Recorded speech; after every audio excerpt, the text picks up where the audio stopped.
Hi everyone, I am Arun Nave, and this video we are going to create S3 bucket in our AWS using Boto3 and perform some commands and actions on that bucket.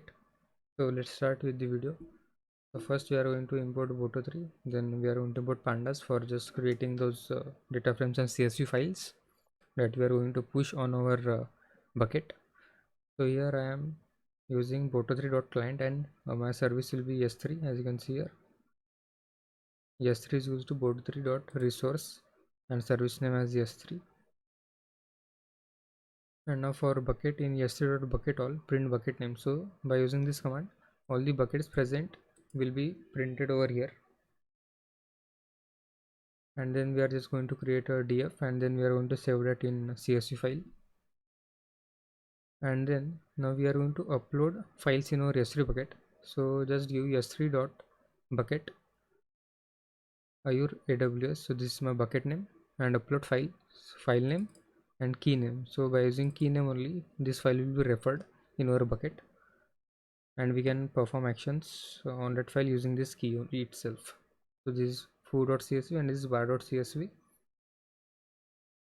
And now we are going to print the objects which are present. So by using this bucket.object.all print obj, we are going to print these objects present in this bucket Azure AWS.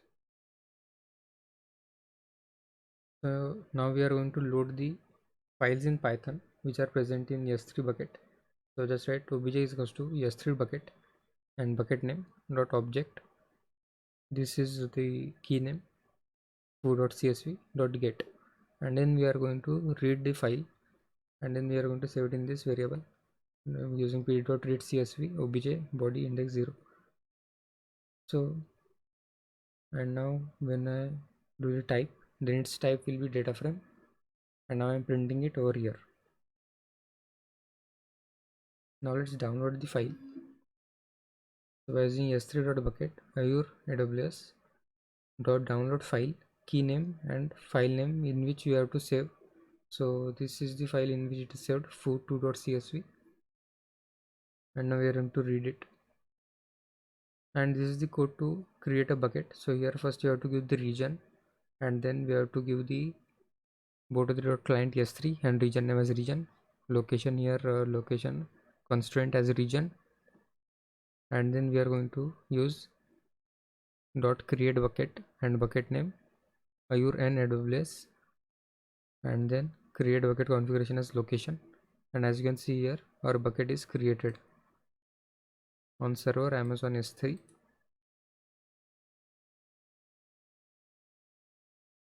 And here we are going to add the file, and by doing this we can delete the files which are present in Azure and AWS.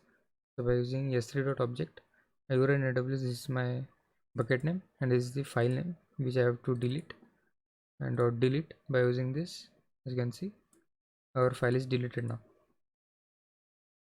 So that's it for this video. Thank you for your time.